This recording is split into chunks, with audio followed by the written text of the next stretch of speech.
Mula May 16 ay ipatutupad na ng Pag-ibig ang Enhanced Multipurpose Loan. Ibig sabihin po niyan, maaari nang makapag-loan ng mga miyembro ng Pag-ibig ng hanggang 90% mula sa kanilang regular savings. Si Clazel Pardilla sa detalye. Naitawid ng teknesya na si Melvin ang pambayad sa matrikula ng kanyang anak at iba pang gastusin sa gitna ng kagipitan. Nakautang kasi siya ng 20,000 piso mula sa Multipurpose Loan o MPL ng Pag-ibig. Ginamit ko sa pan-tuition ng anak ko nung time na nag-aaral siya. Pambayad ng electric bill, water bill, malaking tulong dahil nung time na kailangan, nakapagbigay sila kaagad sa amin.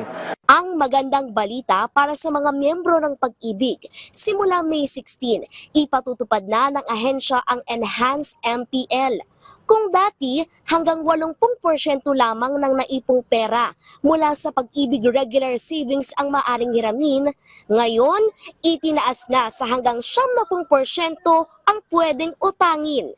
Ibig sabihin, kung 30,000 pesos ang ipon sa Pag-ibig, maaring makapag-loan ng hanggang 27,000 pesos. Ayon sa Malacanang, tugon ito ng Pag-ibig sa mas malaking pangangailangan ng kanilang mga miyembro. Ipatutupad din ito sa mga short-term loan program ng Pag-ibig, gaya ng health, education at calamity loan. Sa kabuuan, mas malaki ang maaari matanggap ng mga miyembro mula sa MPL upang lalong makatugon sa kanilang pangangailangan. At para mas maraming miyembro ang mabenepisyohan, pinaiksi na rin ng Pag-ibig ang panahon para maging eligible sa programa. Mula kasi sa 2 taong pagiging miyembro ng Pag-ibig, ngayon, maaari nang mag-loan basta't may 12 buwan na hulog.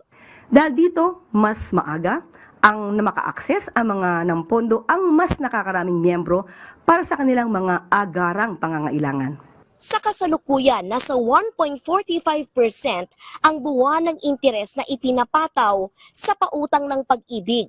Katumbas yan ng higit 14 pesos na tubo sa kada 1,000 pisong utang na maaring bayaran sa loob ng 1 hanggang 3 taon. Noong 2024, papalo sa 70.3 billion pesos na cash loans ang inilabas ng Pag-ibig sa higit 3 milyong miyembro nito. Clazel Pardilla para sa Pambansang TV sa Bagong Pilipinas.